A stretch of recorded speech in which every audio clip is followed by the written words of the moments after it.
Dans le temps d'une course autour du monde, passé le Cap Horn, on aime penser que le plus difficile est dans le sillage. La réalité est souvent tout autre. Les hommes et le matériel ont été mis à rude épreuve, et ce ne sont pas les embûches qui manquent lors de la remontée de l'Atlantique. En fait, l'OVNI d'hier soir, je pense qu'il n'a pas touché la quille. Je pense qu'il a touché le safran et malheureusement, il y a des gerbes d'eau bizarres. Je pense qu'il est un peu abîmé. Donc on voit bien dans l'eau là les fibres de carbone et la forme du rondin. Mais la partie structurelle, la partie solide, elle se trouve juste derrière. Donc le safran ne risque pas de casser. Il est un petit peu cabossé, mais ça fonctionne encore. Chez Alessandro Di Benedetto, c'est à nouveau une drisse qui a lâché et un gennaker qui est passé à l'eau. J'ai pêché un gennaker, on dirait. Là, je suis pas loin de l'amener à bord.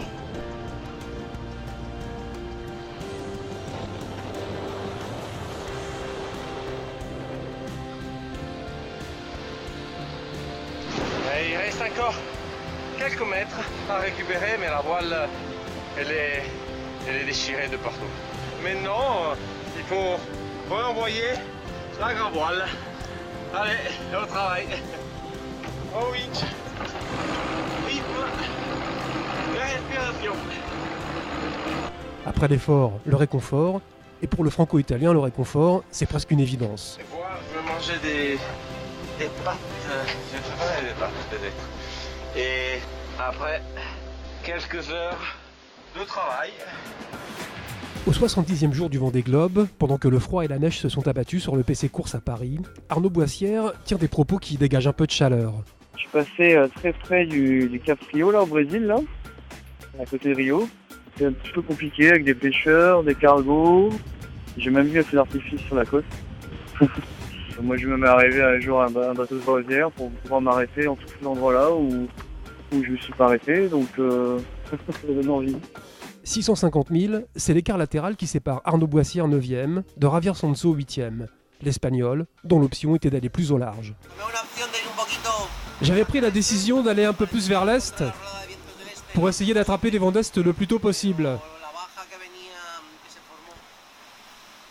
Mais la basse pression du Cap Frio a été très intense. Et elle est restée plus longtemps, et elle est toujours là. J'ai un peu payé le fait d'être allé à l'est, mais je ne me suis pas trop fait distancer. Je suis toujours là. Toujours au large du Brésil, mais un peu plus au nord, Dominique Vavre et Jean Le Cam se font l'écho de conditions difficiles. Grosse mer, bateaux de pêche et plateformes pétrolières sont le lot quotidien du moment dans les parages. Pluie extrêmement pénible. Plein de vent, secoué, pluie, mer grise, je pense de 2,50 m de creux, un peu agressif. Voilà, c'est un peu la même chose que hier et avant-hier. J'ai pu dormir une demi-heure ce matin seulement, mais j'ai pas pu dormir la nuit. L'adjudant, j'aime bien quand ça fait mal, il nous a envoyé 4 jours d'enfer. Et il nous a obligés à aller du côté de Rio, longer la côte avec les courants, avec une mer pas possible. Merci adjudant-chef, j'aime bien quand ça fait mal. J'espère qu'il nous a pas fait encore des surprises pour le futur. 1500 000 devant Jean Le Cam dans l'hémisphère nord, c'est sans encombre qu'Alec Thompson, 4e, a franchi le poteau noir. Le skipper du Gobos, plus motivé que jamais, et dont les intentions sont claires. Il faut savoir rester motivé. Si mon objectif avait été de gagner, franchement, aujourd'hui, je serais sûrement démotivé. Mais c'est en dehors de mes objectifs. Actuellement, mon but, c'est de terminer, de finir 3e et d'essayer de battre le record des 80 jours. Loin de ses considérations, par 50 degrés sud, Alessandro Di Benedetto, lui, a escaladé son mât et résolu ses problèmes de drisse. Mais les ennuis s'accumulent. Lors du départ à la bâtée de son bateau, l'écoute de grand voile l'a frappé en plein visage et l'a fait chuter lourdement dans le cockpit. Et là, je vais mieux, les choses se remettent en place. Et je vais vous montrer mon profil meilleur, car de l'autre côté, c'est encore un peu enflé. Et pour le moment, c'est du paracétamol, de la pommade et pas trop de repos parce que sur un 60 pieds en course, c'est pas possible. Et si on veut avancer, mais là par exemple, là je pense un peu comme François Gabard, je suis à 16 nœuds de moyenne. Wow. Ouais, voilà, ça me fait rigoler, ça me fait mal à la côte, donc je vais arrêter de dire des bêtises. Comme quoi, le Vendée Globe d'en bas peut aller aussi vite que le Vendée Globe d'en haut, par moment. Car François Gabard, lui, c'est depuis le départ qu'il file à plus de 15 nœuds de moyenne, suivi d'assez près par Armel Lecléache. Sauf accident, la victoire ne peut plus échapper à l'un de ces deux-là. Mais c'est bien connu, tant que la ligne n'est pas franchie, tout peut arriver. Juste derrière eux au classement, Jean-Pierre Dick en sait quelque chose. J'ai perdu ma quille il y a maintenant 24 heures, donc le bateau est un peu une savonnette, peut chavirer. Donc soit je continue jusqu'à Sabdolan en maniant le bateau avec prudence, en faisant bien attention bien sûr aux dépressions de l'Atlantique Nord, soit j'abandonne ma 3e place ici aux Açores dans 2 jours. Pas une décision facile, je peux vous dire. Confronté à ce choix cornélien et toujours en course, le Niçois doit s'en remettre à la bienveillance d'Éole s'il veut boucler un 2e Vendée Globe.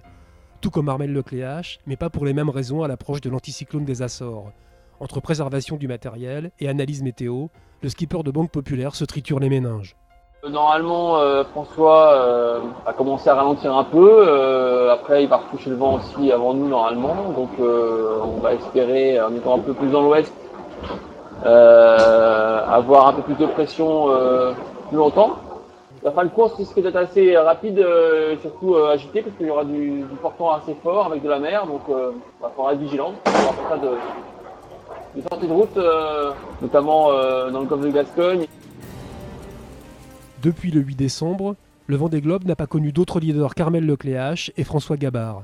Et depuis le 31 décembre, à la veille de franchir le Cap Horn, le skipper de Massif est en tête de l'épreuve. Tout proche aussi d'avoir la tête dans les étoiles.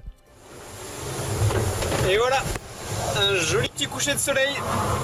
On n'a pas encore envoyé le SPI, mais je pense que ça ne saurait tarder dans l'heure qui vient. Touchons du bois. Pour le moment, il y a du vent, il y a toujours de l'air. Donc je suis plutôt content et je me réjouis de ce joli coucher de soleil. La stratégie du leader consiste à enrouler la bordure du centre de l'anticyclone des Açores par une route qui passe sous l'archipel du même nom. De la sorte, François Gabard espère trouver un angle de vent parfait pour rallier les Sables d'Olonne. À quelques jours de l'arrivée du Vendée Globe, la concentration est à son comble en tête de course. L'heure n'est plus à la communication. Les images venant du large vont se raréfier. Voilà, c'est une des dernières vidéos à bord de Banque Populaire pour ce Vendée Globe. Et là on est sous un beau soleil, on en profite un maximum. Et derrière ça va se couvrir, le vent va rentrer fort et on va avoir un week-end bien agité. Voilà. Et puis j'espère que tout va bien. On va tous se retrouver au Sable d'Olonne. En tout cas merci encore à tous ceux qui m'ont encouragé, m'ont suivi depuis le début. Et à très très vite au Sable d'Olonne. Ciao ciao. Alors que les 2 premiers au classement ont largement entamé leur dernière semaine de course, les jours de mer vont s'égrener un peu plus longuement pour les autres. S'il y en a un qui n'a pas remisé sa caméra, c'est bien Jean Le Cam. À quelques encablures de l'équateur, le skipper de Sinertiel, jamais avare d'une explication, nous livre un petit cours fort intéressant sur les hydrogénérateurs. Ces fameux hydrogénérateurs qui ont fait couler beaucoup d'encre. Ouais, nous avons parlé de beaucoup de choses sur Sinertiel, mais nous avons encore parlé de l'énergie. Parce que l'énergie, on peut le voir, est un facteur essentiel sur ce Vendée Globe, puisqu'on le voit bien avec les déboires, les mésaventures de Bernard Stamm. Et donc sur Sinertiel, en fait, on a 2 hydrogénérateurs. Bon, alors les hydrogénérateurs, c'est des trucs assez fantastiques. Donc en fait ce sont deux petits safrans avec des hélices au bout et qui produisent de l'énergie. Donc là on a l'hydrogénérateur qui est relevé. Donc celui-là c'est l'hydrogénérateur à bâbord qui est relevé d'ailleurs en même temps que le safran. Et donc il est au repos, on va dire. Alors que notre hydrogénérateur tribord, disons qu'on l'appellerait Albert, Albert est en plein effort. Il produit un maximum d'énergie. Et voilà, ici nous avons les deux les 2 pompes hydrauliques et les 2 convertisseurs. Le courant qui vient de là-bas, il est transformé ici et forcément il est réinjecté dans les batteries, dans la grosse batterie en fait qui se trouve juste à côté, qui est ici. Donc voilà à peu près le système d'énergie de Synertiel. Au large du Brésil et en 7e position, Dominique Vavre, lui, n'est pas mécontent de vivre ses derniers jours dans l'hémisphère sud. Cet Atlantique Sud a été long et difficile et là ça fait du bien comme ça. On va commencer enfin à mettre le cap plein nord. Ça fait du bien de faire la route directe vers les Sables d'Olonne. Ça faisait vraiment longtemps qu'on attendait ça. Et là, enfin route directe pour les Sables d'Olonne. Les Sables d'Olonne, dans l'attente de connaître le dénouement de l'épreuve. C'est ce week-end que le 7e Vendée Globe doit livrer son verdict et dévoiler le nom du successeur de Michel Desjoyaux.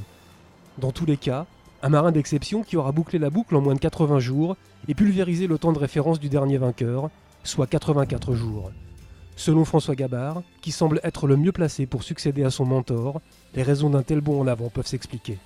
On va vite, je pense qu'on a des super bateaux avec Armel qui ont été bien préparés, qui sont toujours à 100% de leur potentiel, et puis on a des conditions météo qui sont pas trop mauvaises non plus, donc c'est toujours bien d'aller vite, ça facilite toujours les choses, et si jamais je me retrouve au contact avec Armel là, dans les jours qui viennent, je serais pas mécontent, je pense, d'avoir cette vitesse.